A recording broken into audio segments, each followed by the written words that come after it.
All right, cool. Hello, everyone. I hope you guys are doing okay. Hope you guys are feeling good wherever you are around this beautiful country of ours.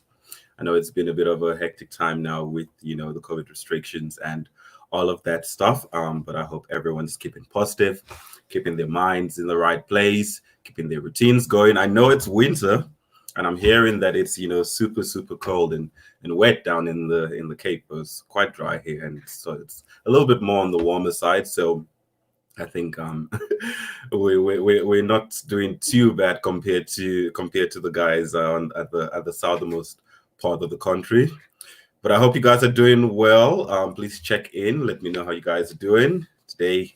I'll be taking you guys through a topic that is quite an interesting one. One of those that we almost kind of shudder at the thought of because it's something that when you think about it, you don't. No one wants it. No one wants it. But of course, it is one of those things where, it is almost part and parcel of our everyday lives, and people will move around and exercise and all of that stuff.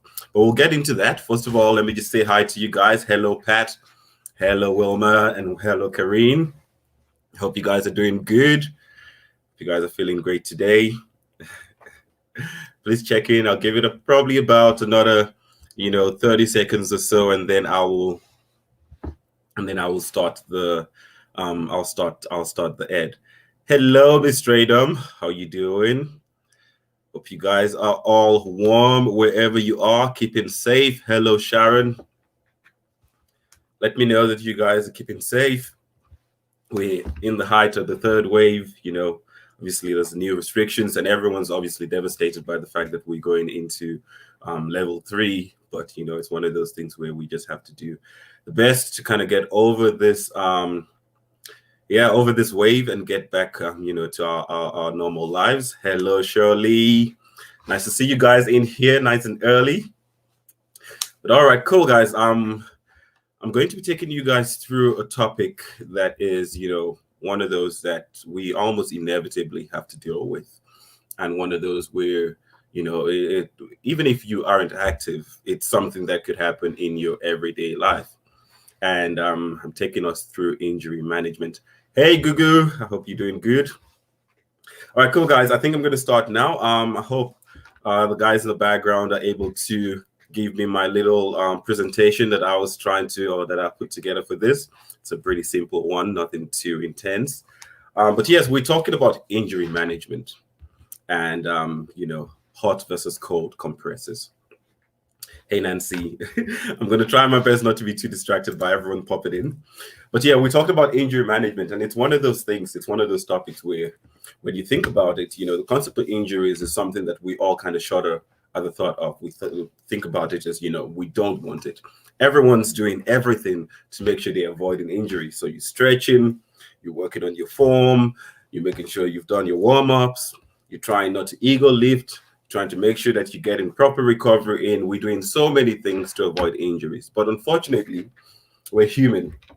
And so we're designed to kind of break and get back on the train again. So the question always is, how do you manage an injury, and what happens when injuries happen? How do you choose what type of therapy to utilize to get yourself back going again? Do I use hot therapy? Do I use cold therapy?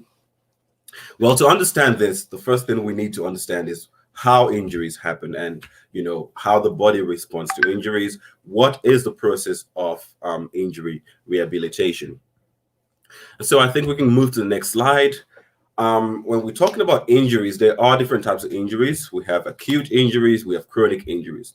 Now, generally, whenever you hear the term acute tends to be something that is down the lines of quick. It's not something that lasts too long. It's usually quick and intense.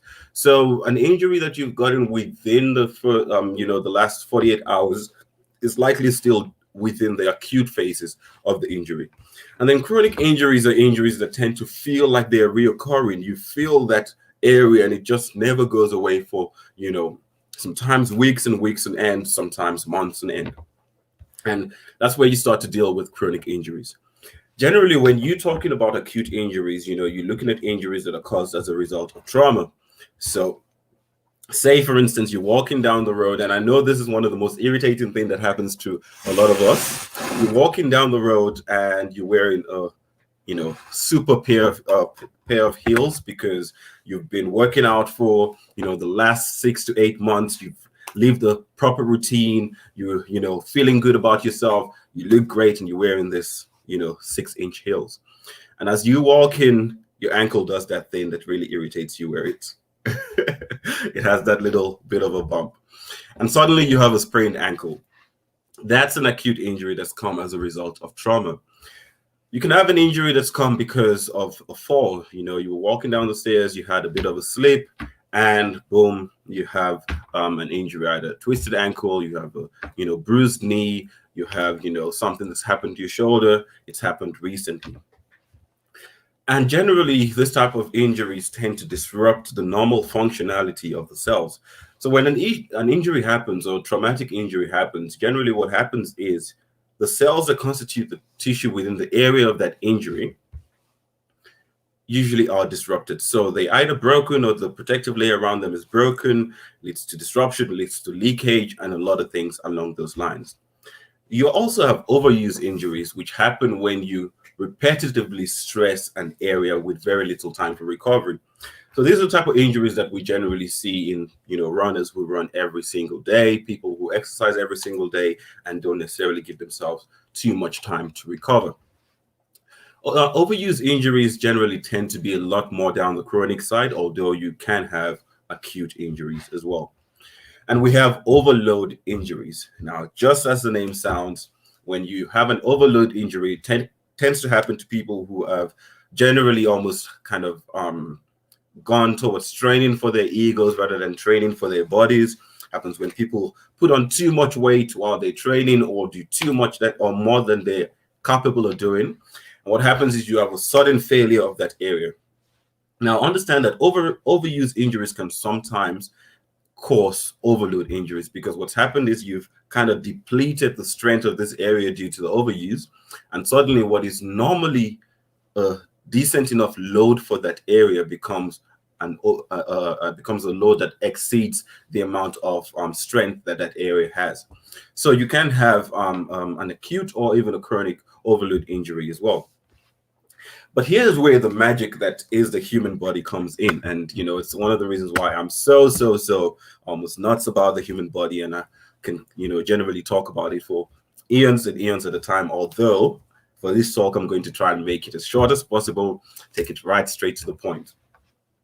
But our bodies are literally the most amazing machines. And sometimes I think, we forget about it because we're so surrounded by things that do different things, and we look at the washing machine and we are in awe of how it makes our life so much easier with washing our laundry, and we look at the dishwasher and we're so much in awe of how the dishwasher makes our life easier. But we forget how incredible the human body is when it comes to the machine that it is. It's a self-fixing, self-renewing machine. So what happens when you have an injury? Well, your body goes into the process of healing, or the process of recovery. And we can move to the next slide now. This process of healing, or process of recovery, generally takes into consideration 3 different phases. Now, what happens is you have this injury. It's either acute or it's chronic. It's either traumatic, or it's overused, or the area's been overloaded. And your body has to do a couple of things to try and, first of all, manage the extent of the injury, and second of all, start to repair that area. So the first stage of healing is generally known as hemostasis. Now, that's a scientific word that can sound a little bit, what's going on here. But generally, you use the term hem or hemo whenever you're dealing with the blood. And stasis kind of means to make static, so to slow down or to stop. And so the first thing that your body is trying to do is to reduce the amount of bleeding and the amount of swelling, simply because, just as it happens when you cut a finger and blood, kind of spills out, when you have an internal injury, there's also internal bleeding. But another magical thing that your body does, and we get so irritated with it, but at the same time, it's so important for us, is it triggers the process of pain. So it triggers your nerve systems within that area. And you wonder, why do I have to feel pain when I have an injury? Well, it's quite simple. The pain becomes a protective mechanism within the context of healing. Say, for instance, you fall down a flight of stairs and you sprain your ankle, or kind of like pull your Achilles. And your body doesn't trigger the feeling of pain. What will happen is you will continue to walk normally and continue to do more damage to that area. But what happens is your body triggers pain, and because it's triggered the process of pain, you realize that you're not able to put as much weight on that area for the simple reason that your body doesn't want you to damage it more. So the process of pain is actually very integral to your healing. So it prevents you from aggravating the extent of the injury. And then you have a process known as vasoconstriction. Now, vasoconstriction simply means when the blood vessels within that area constrict to reduce the amount of blood that's being lost in that region. Vasoconstriction happens and inflammation happens as a result of the cells in that area that are damaged release chemicals known as cytokines. Cytokines lead to the process of inflammation. Inflammation is what happens when you see the area get red and it starts to swell up. Now, inflammation is generally good because it kind of leads to the breakdown of those cells that are damaged in order for you to replenish them with new cells. However, inflammation can get bad if it's not controlled. And the magical part of this is you have a cleanup process at the end of this first phase where cells known as your monocytes come in and they clean up all of this cargo that has been kind of broken apart in the process of inflammation. Once the first phase of hemostasis is done, you move towards a reparative phase. In this reparative phase, platelets, which are generally attracted to the site during the process of inflammation, which help to coagulate and to prevent or to create clots and to prevent excessive loss of blood, also release chemicals that attract new cells, which are known as satellite cells to that area. Those new cells are generally what you call quiescent. They sleep in cells. They don't necessarily function until they are needed. Now, here's a little tip or a little bit of scientific knowledge that you can take home. With the different parts of our bodies, in terms of our organs, the reparative or healing potential of these organs are dependent on the amount of satellite cells which you have in those areas. So say, for instance, our livers tend to be very regenerative. There's a lot of satellite cells within those areas, and that's the reason why it can go through so many toxins which damage it, but then constantly kind of repair itself. Same thing with muscle, same thing with a lot of our other organs. However, one of the areas that we have to protect so much, which is our heart, has very little satellite cells, and it's one of the reasons why you have to make it a priority to protect your heart, because when the heart gets damaged, it has little capacity for repairing itself. Now, before I digress, let's bring us back to the topic of platelets. So the platelets attract the cells. What these cells do is the cells regenerate and develop into the cells that were previously in that area and help to heal or rebuild the tissue in that area. Platelets also lead to attract the formation of collagen, which forms your scar tissue. Scar tissue helps to kind of solidify that area and to strengthen it temporarily. And then we move to the next phase, which is the longer phase, and a phase known as remodeling. We can move to the next slide now. Cool. So within the process of remodeling, your body now needs to take those new cells and start to teach them about, or help them get back to exactly what the previous cells in that area were doing. So think about this. Say you have been doing squats for the past 6 months, right? Your muscles in that area have gotten used to it. The cells have gotten used to that. They have been developed and they've grown to accommodate and be able to produce the effort or the work that you have been using them to exert. But what happens when you have an injury within that area is those cells are replaced with new cells, and those new cells haven't had that same experience. And so that's the reason why that area could feel weak for a while and feel tender and feel sore and feel like you don't have as much power through it, because it hasn't gone through the same conditioning that the previous cells in that area have had. And so in the process of remodeling, which is where rehabilitation comes into play, you try to teach those cells exactly what your cells within that area, the previous cells within that area, knew. So that's why during rehabilitation, you go for your massages, you do your physio rehabs, where you do specific exercises to work on functionality, on flexibility, and to help with strength training. This is the period where you start doing that strength training to rebuild the strength in that area. You also try to break down as much of the connective tissue within that area, because whilst connective tissue was great at the start in terms of building that strength, in terms of functionality, connective tissue is not the most elastic and can reduce the amount of functionality that you have, in terms of, basically the amount of functionality that you have in that area. So you don't want to build and maintain too much scar tissue within that area. Okay, so we can move to the next slide now. And basically now we start asking ourselves the question, why and when do we use a cold compress, and why do we use a hot compress?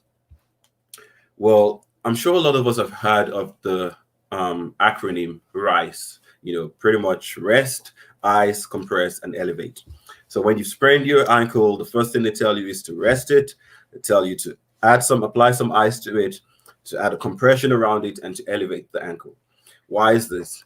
Well, the main reason why you do that is to try and reduce the amount of inflammation, to reduce the swelling. So you take that ankle, you rest it to make sure that you don't damage it anymore.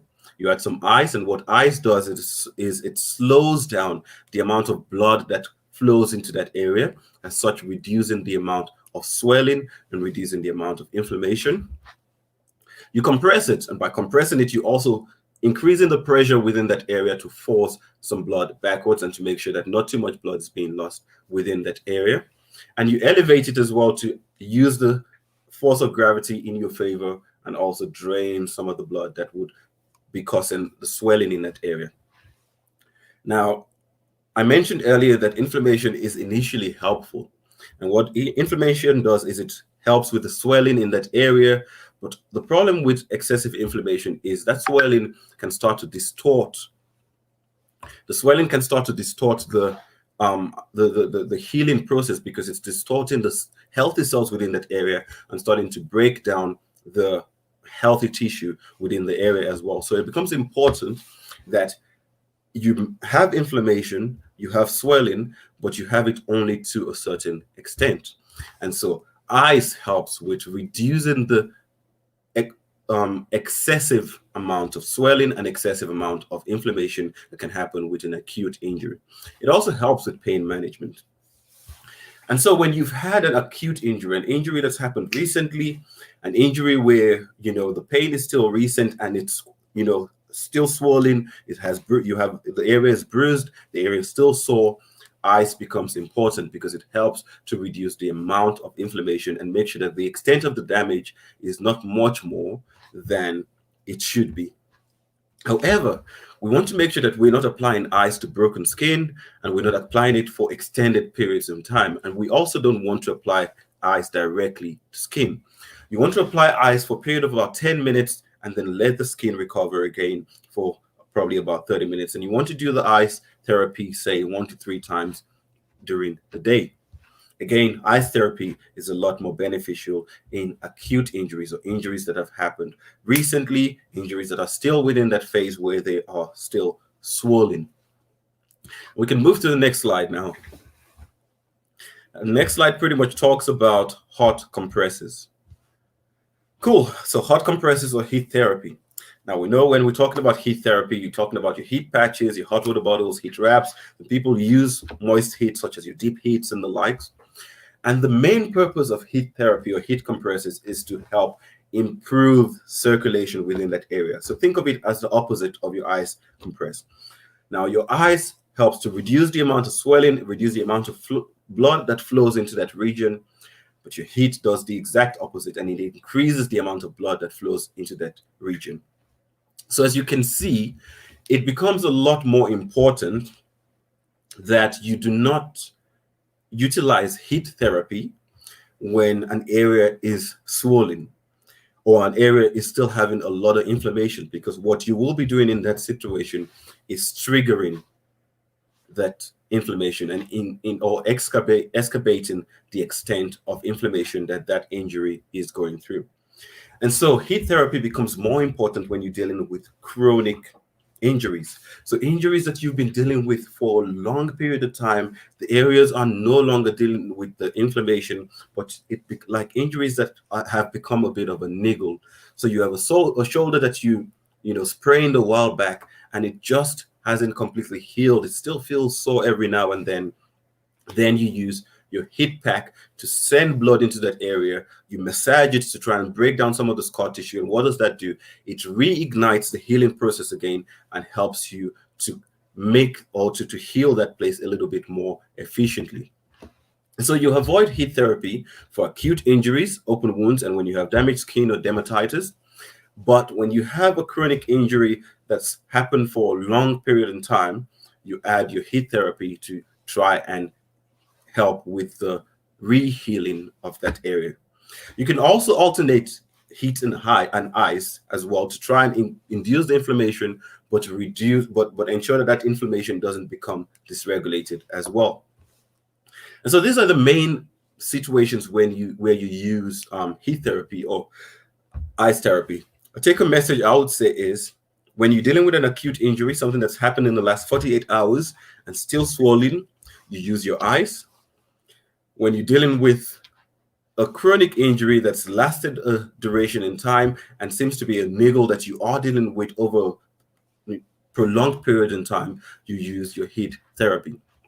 Another thing that you can use as a rule of or as a measure is that you generally use heat therapy, say if you are preparing an area before a workout. So say you've had a strained shoulder and that shoulder has healed, but you're also worried about straining it again.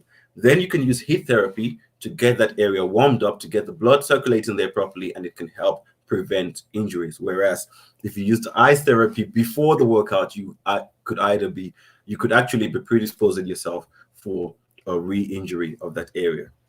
So understand that your heat increases circulation and increases inflammation, reignites the healing process, and your cold therapy reduces the extent of the inflammation, the swelling, the pain, and helps to prevent the destructive effects of an unregulated levels of inflammation and swelling. Like I said, I was going to make this short and sweet. I hope you guys have enjoyed this talk. I'm going to open the floor now for a few questions here and there. I see a couple of you guys are in, and I hope you guys have been able to take one or two things away from this talk. I know it's one of those where a lot of us get confused. When do I use heat? When do I use ice? And I hope you guys have been a little bit more informative about, first of all, which I think is the most important thing, the magic that is your body and the reason why you need to treasure it. And two, the way to manage, injuries and situations where your body has failed due to the fact that you are simply human. If you guys have any questions, remember, I am here. You can put them in the comments or you can send me a DM. Let me know what you guys think about the talk. Let me know if you guys have any things that you would like me to help you discuss. I see here Pat Govender has asked a question about recurring plantar discomfort. Well, the thing in this with recurring plantar discomfort is what you have is a situation where you almost dealing with a chronic injury that has acute moments. So the reason why you're getting that recurrent plantar discomfort is you have never really healed completely from the triggers or the stimulus that has caused the plantar region to be strained. And so what happens is every single time you trigger that area, you get an acute trigger. And in that situation, whenever you feel like the plantar region has been triggered, it's important you use ice to ease that down, to reduce the inflammation and reduce the amount of strain that it is going through. However, over the course of time, I would say get into the routine of heating up the area, making sure you're wearing the right types of shoes, and making sure that you are not overloading and overstressing the area as well. It's important that you constantly apply heat and stretches to try and make sure that you are, you're helping the area heal a lot more efficiently. But to manage the acute periods of trauma, it's important that you use ice for those areas. Cool. Whenever it comes to injuries that include or that have a lot of inflammation, say for instance the bursitis in the elbow.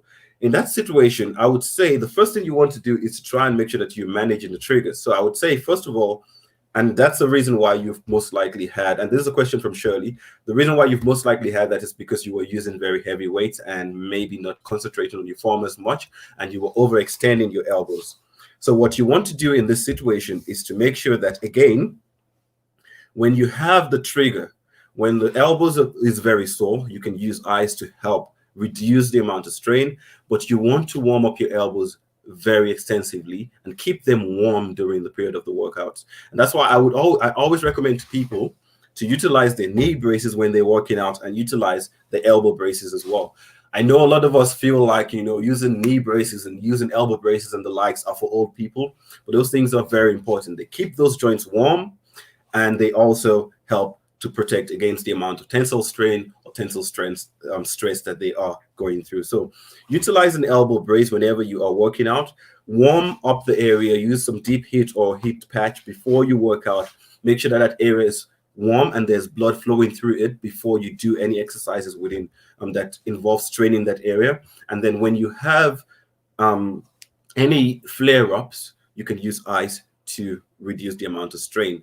I'm going to take one last question because I see we almost at the at the 1 o'clock time. I said this is a back injury. When you're dealing with that, when you're dealing with a back injury, I always say, importantly, first of all, go to your physio to try and make sure that you are not just to make sure that understand the extent of the injury, because a lot of the times we push ourselves so far and then we don't know our own limits, and it's important to know your own limits. I see here Ingrid says she's a cardio freak, and that's great. It's great to enjoy your cardio, but also remember it's important to understand why you're doing your cardio. You're doing your cardio for your body, so there's no point in you jeopardizing your body for the cardio. The main goal is to have your body in the healthiest position that it's supposed to be. If cardio starts to get in the way of that, you need to step back on that cardio, because it's important for you to make sure that your body is in a better place. When it comes to back injuries, I always say at the initial state, again, utilize ice. Over the course of time, heat patches become a lot more important when it comes to those injuries. I don't know if there's anyone else here that I can help. Let's see. An ankle injury for years. Exactly. So the reason why your doctor has put you on, Nancy, the reason why your doctor has put you on anti-inflammatories is because every time you have that flare up, you have an increase in inflammation. Now, if you reduce the inflammation, you can use ice therapy, but to prevent the inflammation from happening in the first place, you can make sure that you are warming up the area before you work out. And apart from just before you work out, get into the habit of massaging that region and warming it up as well by utilizing your heat patches or utilizing your braces as well. All right, cool, guys.